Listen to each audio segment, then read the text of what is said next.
Hello, welcome back in my pregnancy series. हा पहा माझा क्यूट 6 मंथचा बेबी बम. आज माहेरहून एवढ्या साऱ्या गोष्टी माझ्यासाठी खायला आल्या होत्या. त्यामध्ये खूप सारे पदार्थ होते. मम्मी पप्पांचं प्रेम काही वेगळंच असतं. त्यांना आपल्या मुलीला किती दिलं तरी कमीच असतं. आणि आता तरी आपली मुलगी प्रेग्नेंट आहे म्हटल्यावर तर काही विचारायचंच काम नाही. सर्व काही खाण्याच्या वस्तू तिने पाठवून दिल्या होत्या. मी सकाळी सकाळी मस्त याचाच ब्रेकफास्ट केला आणि खूप भारी वाटलं. एवढ्या सगळ्या मम्मीच्या हातच्या गोष्टी खाऊन मनाला खूप भारी वाटलं.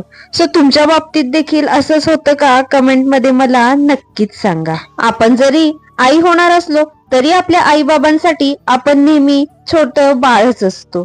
त्यामुळे ते इतकी काळजी घेतात आणि माझ्या आवडीची खास हरभऱ्याची भाजी देखील दिली. गरमागरम भाजी आणि भाकरी मी खाऊन घेतली. असा माझा दिवस खूप छान गेला. आपण भेटूया उद्याच्या ब्लॉग मध्ये.